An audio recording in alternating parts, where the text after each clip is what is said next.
Okay, bismillahirrahmanirrahim. Assalamualaikum warahmatullahi wabarakatuh. Bertemu kita kembali dalam channel Cikgu Ashraf Subjek Perniagaan. Okay, hari ini Cikgu akan menerangkan tentang bab 2 juga, trend semasa perniagaan, yang merujuk kepada di dalam aspek yang sama, iaitu peranan kerajaan pusat, kerajaan negeri dan kerajaan tempatan. Tapi video kali ini Cikgu akan terangkan tentang peranan kerajaan pusat dalam aspek perniagaan. Peranan kerajaan pusat terbahagi kepada 3 perkara besar, iaitu pertama, sistem perundangan. Yang kedua, aspek kewangan. Yang ketiga, aspek perkembangan aktiviti anak-anak. Okey, so cikgu akan hari ni untuk video pendek ni cikgu akan terangkan dari segi aspek perundangan dahulu. Okey, perundangan dahulu. Pihak kerajaan pusat di bawah aspek perundangan. Okey, so anak-anak, dalam aspek perundangan, apa itu kerajaan pusat? Untuk sebelum kita pergi ke sana dulu. So ada kerajaan pusat, kerajaan negeri, tempatan. Okey, kerajaan pusat merujuk kepada Persekutuan Malaysia. Besar kerajaan pusat, ia kawal satu dunia, satu negara, Malaysia. Kerajaan negeri apa? Kalau macam dekat sekarang ni, kerajaan negerinya ialah apa? Johor, betul tak? Kalau cikgu duduk Johor. Okey, next, kerajaan tempatan dia apa? Kita diduduk area Skudai, so kerajaan kita tempatan dia, nama dia Iskandar Puteri. So ingat, ada besar, kecil lagi. Daerah lah ni, tempatan ni daerah. Okey, daerah. Okey, next. Dalam kerajaan pusat, kita nak merujuk kepada perundangan. Dalam aspek perundangan, awak akan belajar 3 perkara. Dalam perundangan tu pecah lagi 3. Apa 3 yang awak pecah tu? Pertama ialah penggubalan undang-undang. Kedua ialah perlindungan pengguna. Yang ketiga ialah pelepasan cukai anak-anak. So, cikgu nak masuk kepada aspek perundangan. Di bawahnya ialah penggubalan undang-undang. Kenapa kita nak ada gubal undang-undang? Persoalan, kenapa nak gubal undang-undang? Nak gubal undang-undang kerana mengawal perjalanan aktiviti perniagaan bagi menangani isu tempatan, negeri atau serantau. So, kita nak kawal. Bila ada undang-undang, kita boleh kawal perjalanan aktiviti perniagaan tu. Macam di sekolah, bila ada undang-undang, kita tahu, tak boleh pakai baju ketat, seluar ketat. Undang-undang melarang. Kenapa tak boleh pakai baju ketat, seluar ketat? Sebab baju ketat, seluar ketat akan menarik perhatian orang lain untuk melihat. So, itu telah mengganggu kita punya budaya kita. So, kesalahan tu salah. Itu pentingnya ada undang-undang. Bila ada undang-undang, kita akan lebih sejahtera. So, itulah juga dalam undang-undang perniagaan. Kita nak mengawal perjalanan aktiviti tu. Kalau tak ada undang-undang, nak jual mahal boleh jual. Okey, orang lain jual RM3, kamu nak jual sampai RM10, contoh. Kan? Orang jual ayam RM7 sekilo, kamu nak jual ayam RM18 sekilo. Tu bila tak ada undang-undang, itulah akan jadi. So, sebab tu kerajaan buat undang-undang. Apa contoh undang-undang yang kita dah belajar? Refresh balik bab 1. Milikan tunggal. Undang-undang apa ada kat milikan tunggal? Undang-undang apa? Akta apa yang ada kat milikan tunggal? Akta Pendaftaran Perniagaan 65 ke 56? Fikirkanlah. Okey, next. Dekat perkongsian pula ada apa? Ada akta perkongsian. Dekat franchise ada akta apa? Akta franchise. Dekat koperasi ada apa? Akta apa? Akta koperasi. Dan di sini awak akan belajar ada akta kontrak, ada akta jualan barangan, ada akta sewa beli. Itu semua akta-akta yang kamu perlu faham. Okey, next, seterusnya. Poin yang kedua iaitu perlindungan pengguna. Okey, apa itu perlindungan pengguna, cikgu? Okey, perlindungan pengguna ni diwujudkan untuk apa? Tujuannya ialah memastikan pengguna tidak ditindas oleh perniaga. Memastikan pengguna tidak ditindas oleh peniaga yang menjalankan amalan perniagaan yang tidak sihat. Contoh dia, meringankan memberatkan beban. Contoh dia timbang, beli kata beli beras, timbang paket, letak dekat penimbang. Penimbang tu memang dah suka dah bagi berat sikit. So, Beras dia kata sekilo, padahal kalau timbang kat rumah beras tu baru 700 gram. Itu adalah perlindungan pengguna. So itu contoh cikgu bagi. So apa dia perlindungan pengguna yang kita ada ni? Matlamat perlindungan pengguna, ada 4 matlamat perlindungan pengguna anak. So 4 matlamat perlindungan pengguna adalah untuk melindungi pengguna, untuk melindungi pengguna tersebut. Apa 4 matlamat tersebut? So cikgu masuk satu persatu. Kejap. Okey, matlamat pertama ialah keselamatan pengguna.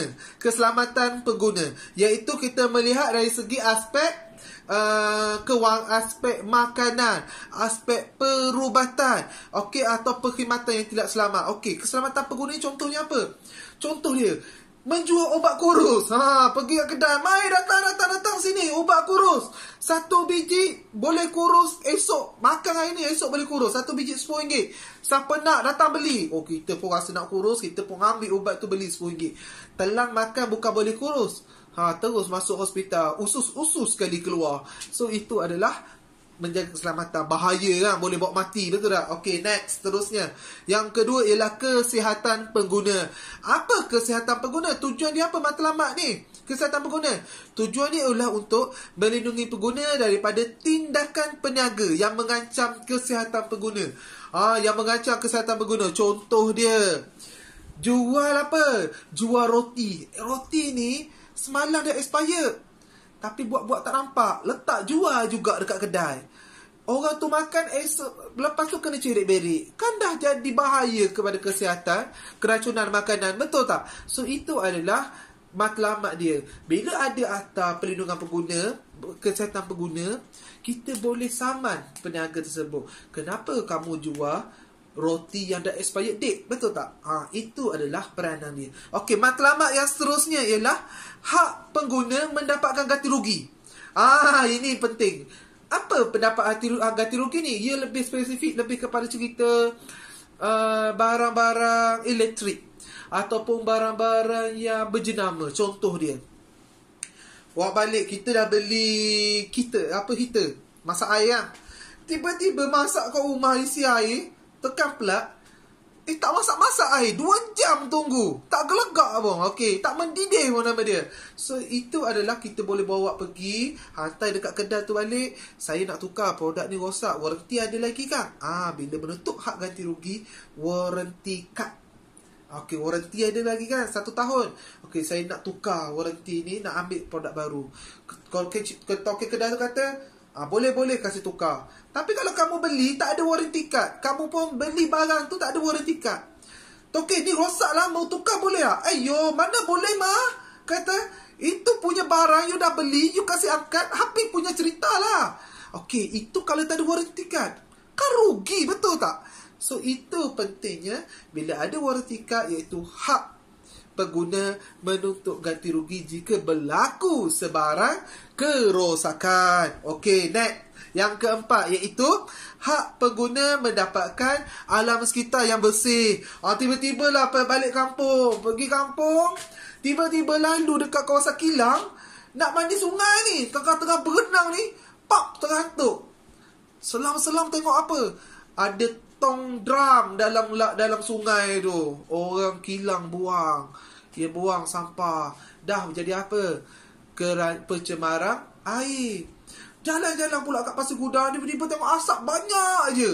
Jerebu sekali. So dah jadi pencemaran udara. So kita ada hak nak dapatkan benda tersebut. Kita ada hak untuk dapatkan udara yang segar. So kita boleh bagi tahu kepada pihak majlis tempatan ni, bagi tahu, kat sini kilang teruk ni, dia keluarkan asap yang kuat sampai kita tak boleh nak bernafas dengan bagus. So itu adalah perlindungan yang diberikan kepada pengguna. So anak-anak, itu saja untuk perlindungan pengguna. So ingat, ada 4 perlindungan pengguna, iaitu pertama, keselamatan pengguna, keyword dia. Keyword yang kedua, kesihatan pengguna. Keyword ketiga, ganti rugi. Keyword keempat, alam sekitar yang bersih. Cikgu, dengan siapa saya nak pergi buat benda ni? Dengan siapa saya nak adu masalah ni, cikgu? Okey, saling sekarang dengan Tribunal Tuntutan Pengguna. dengan tribunal tuntutan pengguna. Boleh anak-anak? So, kita dah lalui topik yang aspek kedua, iaitu perlindungan pengguna. Yang ketiga, yang terakhir ialah pelepasan cukai anak-anak. Okey, dalam pelepasan cukai ni, kenapa kena ada pelepasan cukai? Okey, kerajaan nak galakkan rakyat Malaysia ni mencuburi sesuatu bidang perniagaan. So, kerajaan nak orang Malaysia ni berniaga. Bila berniaga, kerajaan akan kerajaan akan bantu mereka. Macam mana cara bantu? Kerajaan bagi pelepasan cukai. Oh, ada pelepasan cukai ke? Ada. So, kamu boleh lihat dalam apa yang kerajaan bagi. Kerajaan bagi dalam 1, 2, 3, 4, 5. Ada 5 pelepasan cukai yang kamu perlu pelajari dalam bab tingkatan 4 perniagaan. Okey. So, pelepasan cukai yang pertama ialah taraf perintis anak-anak. Okey, taraf perintis. Apa itu taraf perintis? Okey, taraf perintis diberikan kepada syarikat yang mendapat promosi daripada kerajaan. Keyword dia, dapat promosi daripada kerajaan. Ia diberi berapa lama pengecualian cukai dia? 5 tahun. Diberi pengecualian cukai selama 5 tahun. Okey, ingat, dia dapat pelepasan cukai dengan menyertai promosi daripada kerajaan. Yang kedua, dia diberi 5 tahun pelepasan cukai. Okey, poin yang kedua iaitu allowance cukai pelaburan. Apa itu allowance cukai pelaburan? Kalau cikgu dalam ringkasan cikgu dengan anak-anak, biasa cikgu akan tulis ECP. ECP. Okey. ECP ni untuk apa? ECP ni awak kena ingat. Pertama, dia mestilah syarikat MSC. Okey, pertama dia mesti syarikat MSC. Yang kedua, dia menjalankan berasaskan bahan mentah. Okey. Siapa yang akan dapat ECP ni? Siapa yang dapat ECP ni? Pertama, syarikat tu bertaraf MSC. Yang kedua, syarikat tu berasaskan bahan mentah. Boleh? Okey, so pelepasan cukai yang ketiga iaitu potongan cukai. Iaitu potongan cukai. Siapa dapat potongan cukai ni? Okey, yang dapat potongan cukai ni, ingat, bila sebut potong cukai, nama dia untuk ekspor. Keyword dia ekspor. Dia berikan kepada pengekspor yang nak ekspor barang keluar negara. Dia bagi potongan cukai. Okey, bila bagi potongan cukai, kita nak galakkan dia ekspor barang keluar negara. Boleh? Keyword potongan cukai untuk pengekspor. Okey, next, pengecualian cukai. Ni. Tadi potongan, ni pengecualian cukai. Okey, pengecualian cukai sama juga dengan ECP. Dia mestilah syarikat bertaraf NSC. Okey, Malaysian Corridor Center. Okey, Koridor Raya Multimedia. Multimedia. S apa S? Corridor Center. Saya juga pun tak tahu lah sebut S apa. MSC. Okey, next. So, pertama dia mestilah bertaraf MSC. Yang kedua, kalau ECP perlu berasaskan bahan mentah, pengecualian cukai ia perlulah berasaskan teknologi. Okey, teknologi terkini. Okey, teknologi yang tinggi. So, apa yang mereka boleh dapat bila buat ni? Mereka kena buat apa untuk dapat pengecualian cukai ni? Pertama, mereka perlu mengadakan seminar. Okey, mereka perlu mengadakan penyelidikan pasaran ekspor. Yang kedua, pameran. Yang ketiga, pengiklanan di luar negara. So, ada 3 benda. Pertama, penyelidikan. Yang kedua, pameran. Yang ketiga, pengiklanan. Okey, anak-anak. So, diorang perlu buat 3 perkara itu baru dapat pengecualian cukai tersebut. Okey, next. Yang terakhir ialah allowance pelaburan semula. EPS. Okey. EPS ni ialah EPS diberikan kepada syarikat yang terlibat dengan syarikat yang mengeluarkan pertama makanan. EPS ni, allowance pelaburan semula, ia beri kepada siapa? Syarikat yang buat makanan. Yang kedua, syarikat yang buat pembinaan. Yang ketiga, syarikat yang buat pembinaan jalan. Yang kedua. Yang ketiga, syarikat yang membuka tanah untuk pembelian aset modal. Okey, so syarikat, pendapatan syarikat dilapor semula untuk membeli aset. Okey. Kita dah cerita 5 pelepasan cukai tersebut. Pertama, taraf perintis. Yang kedua, ECP, allowance cukai pelaburan, potongan cukai, pengecualian cukai, dan yang terakhir ialah EPS, allowance pelaburan semula. So, cukai-cukai ni, cikgu, tadi kalau kita nak buat aduan pasal perlindungan pengguna, kita rujuk tribunal pengguna. Kalau cukai, kita nak rujuk siapa, cikgu? Bagus soalan tersebut. Kita perlu rujuk Lembaga Hasil Dalam Negeri, LHDM. Okey? LHDN. N, negeri. Okey. So, selain itu, dia boleh kita juga rujuk Jabatan Kastam Diraja Malaysia. Okey, so itu sahaja pelajar-pelajar untuk pelajaran kita hari ini. Ingat, topik yang kita belajar tadi, kalau kita revision balik, kita belajar tentang peranan kerajaan pusat di bawah aspek perundangan. Di dalam aspek perundangan ada tiga topik yang kita pelajari. Topik pertama iaitu penggubalan undang-undang. Kenapa nak gubal undang-undang?